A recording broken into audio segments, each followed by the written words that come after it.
नमस्कार विद्यार्थी मित्रांनो, मराठी नोकरी यूट्यूब चॅनलवर आपल्या सर्वांचं स्वागत आहे। आज आपण या व्हिडिओमध्ये वनरक्षक भरती सराव प्रश्नपत्रिका पाहत आहोत। तर या व्हिडिओमध्ये आपण वनरक्षक भरतीसाठी मागील वर्षी झालेल्या परीक्षेला विचारण्यात आलेले महत्त्वाचे 20 प्रश्न या व्हिडिओमध्ये घेत आहोत। हे सर्वचे सर्व प्रश्न आपल्याला TCS पॅटर्ननुसार विचारण्यात आलेले सामान्य ज्ञानाचे प्रश्न आहेत। त्यामुळे मित्रांनो, आपल्याला या व्हिडिओची जर PDF डाउनलोड करायची असेल तर मराठी नोकरी या नावाने आपलं टेलिग्राम चॅनल आहे, सोबतच आपलं WhatsApp चॅनल देखील आहे। दोघांच्याही लिंक्स मी तुम्हाला डिस्क्रिप्शन मध्ये देत आहे, त्या ठिकाणी जाऊन आपण PDF डाउनलोड करू शकता। आणि चॅनलवरती जर नवीन असाल तर लगेच आपल्या मराठी नोकरी YouTube चॅनलला सबस्क्राइब करून ठेवा। चला तर व्हिडिओला सुरुवात करूया।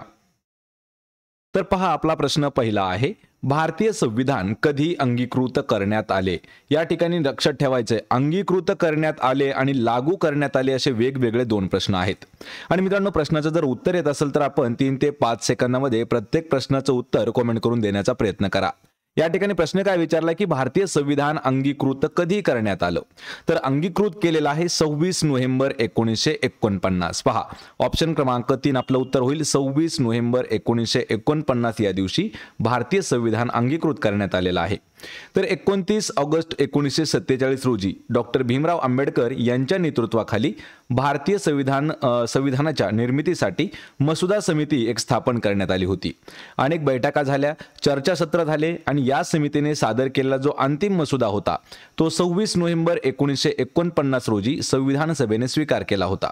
आणि 26 जानेवारी 1950, लक्षात ठेवा या ठिकाणी 49 झालेले आहे, पण या ठिकाणी 26 जानेवारी 1950 या रोजी जे भारतीय संविधान आहे ते लागू करण्यात आलेलं आहे। लक्षात ठेवा, कधी? 26 जानेवारी 1950 ला। आणि आपण याच दिवसाला प्रजासत्ताक दिन म्हणून देखील साजरा करत असतो। मित्रांनो, या ठिकाणी जी काही मिस्टेक झालेली आहे, प्रिंट मिस्टेक, ती आपल्याला PDF मध्ये दूर करण्यात आलेली आहे। एखाद्या मिस्टेकसाठी मी आत्ताच आपली माफी मागतो। पर्याय क्रमांक 3 आपलं या प्रश्नाचं योग्य उत्तर होईल। प्रश्न क्रमांक दुसरा आहे, गोदावरी नदीचे निस्तार क्षेत्र डॅश चौरस किलोमीटर आहे। म्हणजे या ठिकाणी स्क्वेअर किलोमीटर दिलेलं आहे, तर ते आपण त्याला चौरस किलोमीटर आहे असं म्हणू शकतो। गोदावरी नदीचं निस्तार क्षेत्र किती चौरस किलोमीटर आहे? तर ते आहे 3,12,812 चौरस किलोमीटर एवढं आहे गोदावरी नदीचं निस्तार क्षेत्र। लक्षात ठेवा, आकडा लक्षात ठेवा, 3,12,812 चौरस किलोमीटर एवढं। तर भारतातील गोदावरीची एकूण लांबी 1465 किलोमीटर एवढी आहे आणि महाराष्ट्रातील गोदावरीची लांबी 668 किलोमीटर एवढी आहे। गोदावरी नदीची गणना भारतामधील प्रमुख नद्यांमध्ये केली जाते। या नदीला दक्षिण गंगा म्हणून देखील ओळखलं जातं आणि गोदावरी या नदीचा उगम जो आहे तो नाशिक जवळ त्र्यंबकेश्वर या ठिकाणी महाराष्ट्रामध्ये होतो।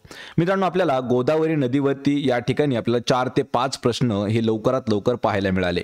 आपल्याला पोलीस भरतीमध्ये प्रश्न विचारण्यात आला होता की दक्षिण गंगा कोणत्या नदीला म्हटलं जातं? तर लक्षात ठेवायचे, गोदावरी नदीलाच दक्षिण गंगा म्हणून देखील ओळखलं जातं। ऑप्शन क्रमांक 4 आपलं या प्रश्नाचं योग्य उत्तर होईल। प्रश्न क्रमांक 3 आहे, महाराष्ट्र राज्याची विभागणी ही किती नैसर्गिक प्राकृतिक विभागांमध्ये केली जाऊ शकते? काय विचारले आपल्याला? महाराष्ट्र राज्याची विभागणी, पण ती कशी आहे? तर नैसर्गिक प्राकृतिक विभागामध्ये केली जाऊ शकते। तर ही केली जाऊ शकते पहा 3 गटामध्ये, म्हणजेच पर्याय क्रमांक 1 आपलं या प्रश्नाचं योग्य उत्तर असणार आहे।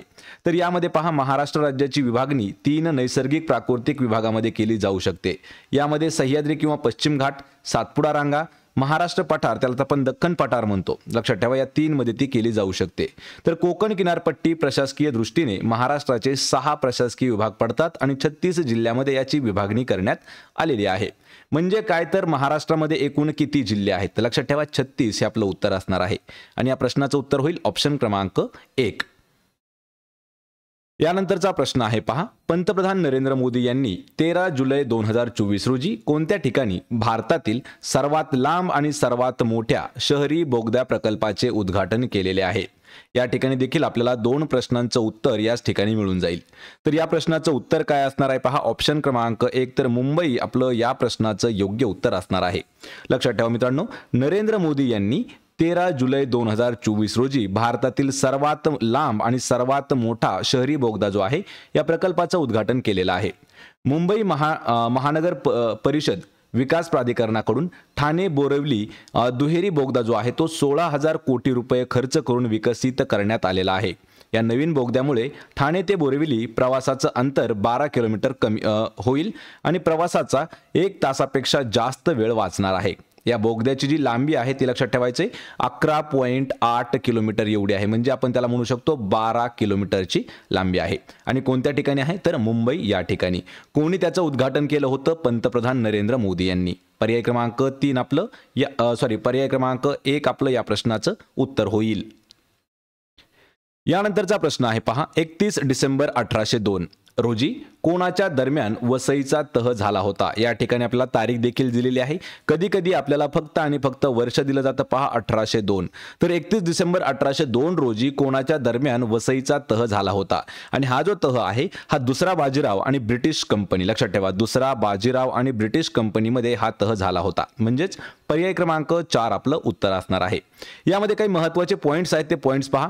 वसईचा तह जो आहे तो 31 डिसेंबर 1802 रोजी मराठा साम्राज्यातील दुसरा बाजीराव पेशवा आणि ब्रिटिश ईस्ट इंडिया कंपनी यांच्यामध्ये वसई या ठिकाणी झालेला तो तह होता। बाजीराव दुसरा आणि पुण्याचा मराठा पेशवा होता। तर पुण्याच्या लढाईनंतर हा तह करण्यात आला होता। या तहाने दुसऱ्या बाजीरावाने तैनाती फौजेचा स्वीकार देखील केलेला होता। पर्याय 4 आपलं उत्तर होईल।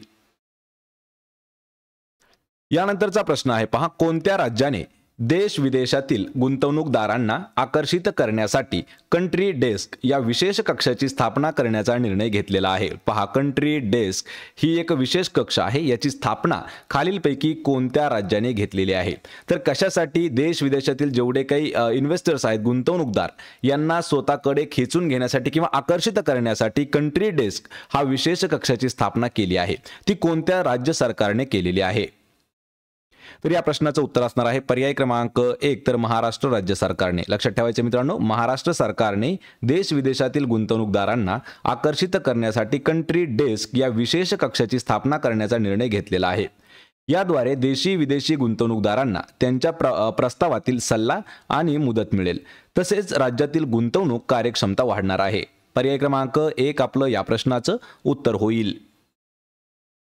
यानंतरचा प्रश्न आहे, भारतीय व्यापारातील ईस्ट इंडिया कंपनीची मक्तेदारी कोणत्या वर्षी संपुष्टात आली होती?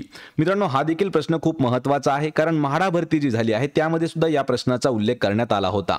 भारतीय व्यापारातील ईस्ट इंडिया कंपनीची मक्तेदारी कोणत्या वर्षी संपुष्टात आली? तर ती आली होती पहा 1813 साली, म्हणजेच पर्याय क्रमांक 3 आपलं या प्रश्नाचं उत्तर असणार आहे। पहा, ब्रिटिश संसदेने 1813 साली ईस्ट इंडिया कंपनीची भारतातील व्यापारावरची मक्तेदारी काढून घेतली आणि इतर ब्रिटिश कंपन्यांना त्या ठिकाणी व्यापार करण्याची व कार्यालय उघडण्याची परवानगी त्यांनी दिली होती। सन 1813च्या चार्टर्ड कायद्याने चहाचा व्यापार आणि चीन बरोबरचा व्यापार वगळता ईस्ट इंडिया कंपनीची व्यावसायिक व्यापार मक्तेदारी त्यांनी संपुष्टात आणली होती। मित्रांनो, हा प्रश्न थोडासा महत्त्वाचा आहे, याला आपण नोट करून घेऊ शकता किंवा प्रत्येक व्हिडिओची PDF डाउनलोड करण्यासाठी आपलं टेलिग्राम चॅनल आहे मराठी नोकरी, त्याला जाऊन आपण जॉईन करा। प्रत्येक व्हिडिओची PDF मी त्या ठिकाणी अगदी फ्री मध्ये तुम्हाला उपलब्ध करून देत आहे। पर्याय क्रमांक 3 आपलं या प्रश्नाचं उत्तर होईल। यानंतरचा प्रश्न आहे पहा, जरावा हे खालीलपैकी कोणत्या भारतीय राज्य किंवा केंद्रशासित प्रदेशातील स्थानिक लोक आहेत? या ठिकाणी आपल्याला काही लोकांचं नाव दिलेलं आहे, आपण त्याला जरावा म्हणतो। तर जरावा हे कोणत्या राज्य किंवा केंद्रशासित प्रदेशातील स्थानिक लोक आहेत? आणि हे जे आहेत हे आहेत अंदमान आणि निकोबार बेटावरती। ऑप्शन क्रमांक 4 आपलं या प्रश्नाचं उत्तर असणार आहे। यामध्ये पहा, जरावा हे भारतातील अंदमान बेटावरील स्थानिक लोक आहेत। दक्षिण अंदमान आणि मध्य अंदमान बेटांच्या काही भागात ते राहतात। त्यांची सध्याची संख्येचा जर विचार करायला गेलं तर 350 ते 450 इतकी असावी, 300 ते 450 देखील आपण त्याला म्हणू शकतो। पर्याय क्रमांक 4 आपलं या प्रश्नाचं उत्तर होईल।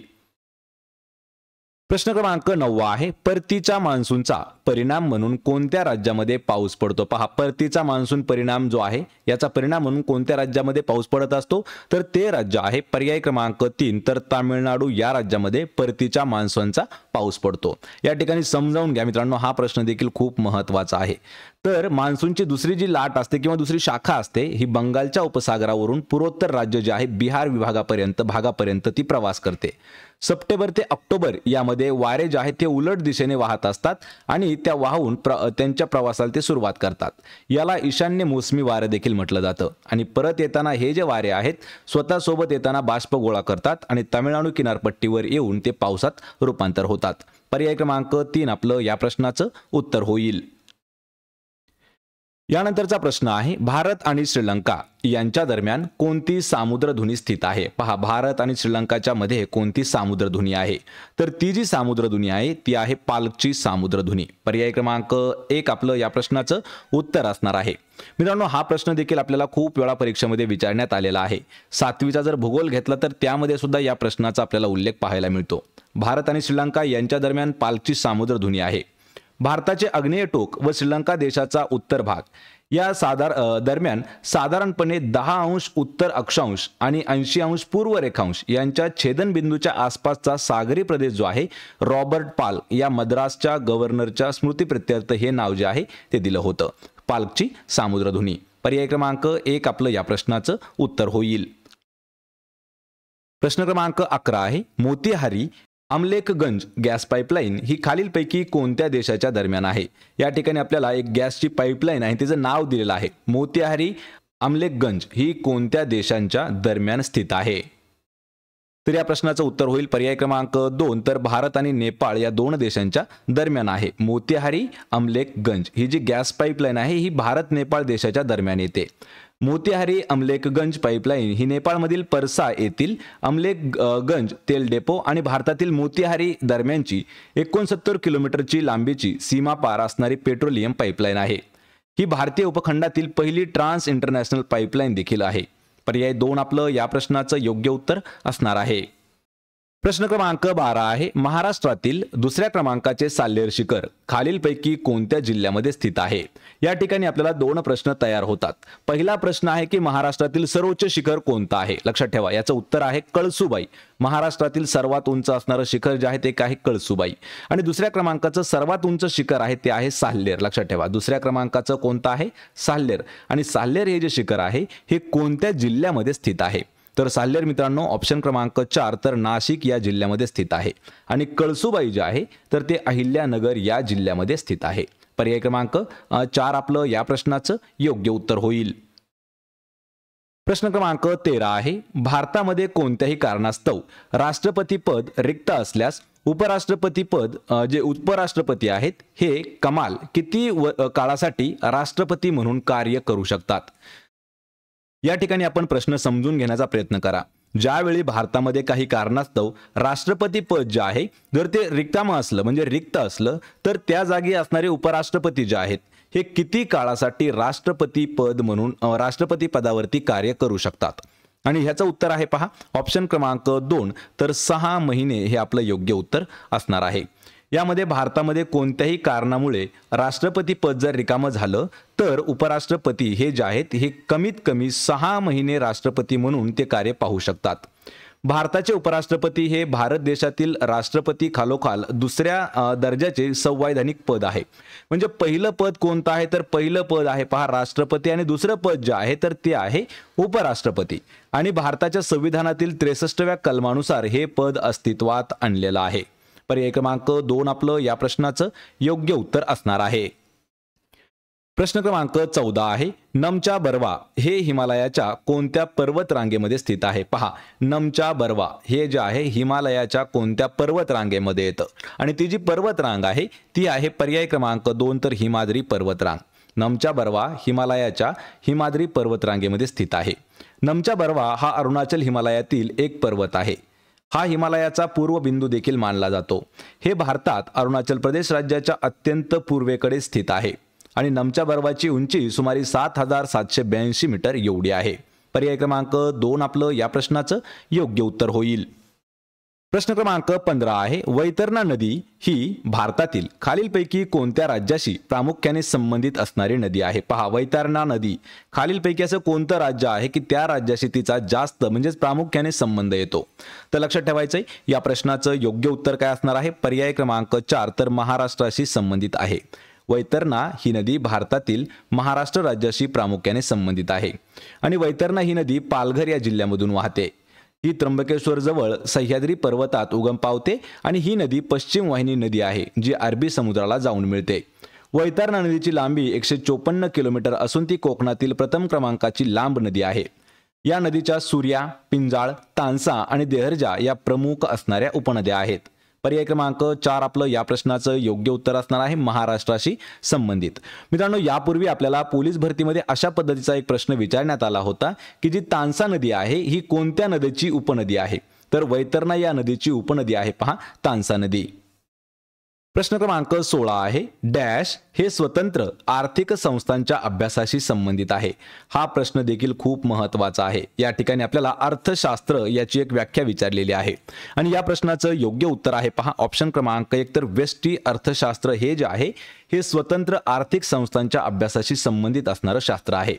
ही अर्थशास्त्राची एक ब्रँच आहे जी अर्थव्यवस्थेचे वैयक्तिक घटक, घरे आणि कंपन्या मर्यादित संसाधनांचे वाटप करण्याचा निर्णय कसा घेतात, विशेषतः ज्या बाजारपेठांमध्ये वस्तू आणि सेवांची खरेदी विक्री केली जाते याचा अभ्यास जो आहे ते व्यष्टी अर्थशास्त्रामध्ये असतो। पर्याय क्रमांक 1 आपलं या प्रश्नाचं अचूक उत्तर होणार आहे। प्रश्न 17 आहे गोपुरम हे नाव वैदिक काळातील गावांच्या डॅश वरून पडलेले आहे। पहा गोपुरम हे जे नाव आहे हे वैदिक काळाच्या गावांच्या कशावरून पडलेलं आहे? हे पडलेलं आहे पर्याय क्रमांक 4 तर गोद्वारामुळे पडलेलं आहे। मित्रांनो, हा प्रश्न देखील इम्पॉर्टंट होता। तर गोपुरम हे नाव वैदिक काळातील गावांच्या गोद्वारावरून पडलेलं आहे। तर गोपुरम हा भारतीय मंदिराच्या दक्षिणेकडील मंदिराच्या प्रवेशद्वारावरून एक स्मारकीय प्रवेशद्वार बुरुज आहे। गोपुरम हा मंदिराच्या प्रवेशद्वारावर बांधलेला एक मोठा पिरॅमिड टॉवर आहे जो सहसा दक्षिण भारतातील हिंदू मंदिरांसमोर जास्त प्रमाणात आढळतो। पर्याय 4 आपलं या प्रश्नाचं योग्य उत्तर होईल। प्रश्न क्रमांक 18 आहे 1853 मध्ये डलहौसीने पहिला दूरलेखन तारमार्ग त्याला आपण टेलिग्राम लाईन म्हणतो ही कोणत्या ठिकाणाहून कोणत्या ठिकाणापर्यंत सुरू केला होता? हा देखील प्रश्न खूप महत्त्वाचा आहे। तर या ठिकाणी मित्रांनो आपल्याला 2 प्रश्न हे पाहायला मिळतात। त्यातील एमपीएससीच्या प्री एक्झाम मध्ये एक प्रश्न विचारण्यात आला होता। तर टेलिग्राम लाईन कोणी सुरू केली आहे? तर लॉर्ड डलहौसीने सुरू केली होती। वर्ष कोणतं आहे? तर वर्ष आहे त्याचं 1853 हे वर्ष। दूरलेखन तारमार्ग त्याला टेलिग्राम लाईन म्हणतो। तर ही कोणत्या ठिकाणाहून सुरू केली होती? लक्षात ठेवा कलकत्ता ते आग्रा हे उत्तर आपलं असणार आहे। कलकत्ता ते आग्रा ऑप्शन क्रमांक 1 आपलं या प्रश्नाचं उत्तर होणार आहे। मित्रांनो, हा प्रश्न खूप महत्त्वाचा आहे। कलकत्ता ते आग्रा या ठिकाणापर्यंत सुरू केला होता। लॉर्ड डलहौसी हा ब्रिटिश भारतातील एक स्कॉटिश राजकारणी आणि प्रशासक होता। सन 1848 ते 1856 पर्यंत त्याने भारताचा गव्हर्नर जनरल म्हणून देखील काम केलेलं होतं आणि 1853 मध्ये लॉर्ड डलहौसीने पहिला दूरलेखन तारमार्ग त्याला टेलिग्राम लाईन म्हणतो ती कोलकाता ते आग्रा या ठिकाणापर्यंत सुरू केलं होतं। पर्याय क्रमांक 1 आपलं या प्रश्नाचं योग्य उत्तर होईल। प्रश्न क्रमांक 19 आहे भारतीय राज्यघटनेचा कोणता अनुच्छेद हा पाकिस्तान स्थलांतरित झालेल्या काही विशिष्ट स्थलांतरितांच्या नागरिकत्वाच्या हक्काशी संबंधित आहे? या ठिकाणी प्रश्न काय विचारलाय आपल्याला भारतीय राज्यघटनेचा असा कोणता अनुच्छेद आहे जो पाकिस्तान स्थलांतरित झालेल्या काही विशिष्ट स्थलांतरींच्या नागरिकत्वाच्या हक्काशी संबंधित येतो? तर तो अनुच्छेद कोणता आहे? अनुच्छेद 7 पर्याय क्रमांक 1 आपलं या प्रश्नाचं योग्य उत्तर असणार आहे। या ठिकाणी काही महत्त्वाचे नोट्स आहेत तर ते पहा। राज्यघटनेचे कलम जे आहेत हे 5 ते 11 यामध्ये नागरिकत्व संबंधित काही तरतुदी दिलेल्या आहेत। यामध्ये अनुच्छेद 5 जे आहे हे संविधानाच्या प्रारंभीचे नागरिकत्व आहे। अनुच्छेद 7 मध्ये स्थलांतर करून पाकिस्तानात गेलेल्या व्यक्तींचे नागरिकत्वाचे हक्क दाखवतात आणि अनुच्छेद 8 जे आहे हे मूळच्या भारतीय असलेल्या पण भारताबाहेर राहणाऱ्या व्यक्तींच्या नागरिकत्वाचे हक्क हे अनुच्छेद 8 मध्ये आहेत। पर्याय क्रमांक 1 आपलं या प्रश्नाचं योग्य उत्तर असणार आहे। या व्हिडिओचा आपला शेवटचा प्रश्न आहे प्रश्न क्रमांक 20। कोकण किनारपट्टी ही डॅशच्या काठालगतच्या किनारपट्टी लगतच्या भागापासून तापी नदीच्या किंवा तापी खोऱ्याच्या दक्षिणेपर्यंत पसरलेली आहे। प्रश्न परत एक वेळा समजावून घ्या। कोकण किनारपट्टी ही डॅशच्या काठालगतच्या किनारपट्टी लगतच्या भागापासून तापी खोऱ्याच्या दक्षिणेपर्यंत पसरलेली आहे। तर या प्रश्नाचं उत्तर काय होईल? पर्याय क्रमांक 3 तर अरबी समुद्र आपलं हे उत्तर असणार आहे।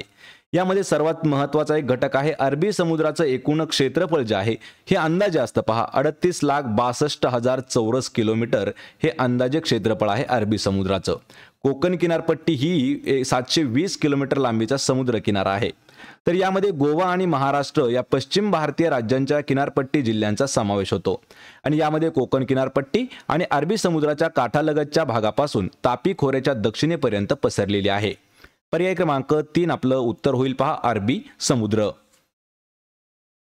तर मित्रांनो हे होते महत्त्वाचे 20 प्रश्न जे आपल्याला वनरक्षक भरती 2023 मध्ये TCS पॅटर्नने घेतलेले होते। हा व्हिडिओ आपल्याला कसा वाटला हे मला कमेंट करून सांगा आणि व्हिडिओ जर आवडला तर व्हिडिओला आपल्याला लाईक करा, मित्रांमध्ये व्हिडिओ शेअर करा आणि आपल्या मराठी नोकरी या YouTube चॅनलला सबस्क्राइब करून ठेवा। प्रत्येक व्हिडिओची PDF अगदी फ्रीमध्ये जर डाउनलोड करायची असेल तर व्हिडिओ अपलोड झाल्याच्या नंतर जवळपास 1 तासानंतर आपल्याला टेलिग्रामवरती या व्हिडिओची PDF मिळून जाईल। आपण भेटूया पुढच्या एका अशाच नवीन व्हिडिओमध्ये, तोपर्यंत जय हिंद, जय महाराष्ट्र।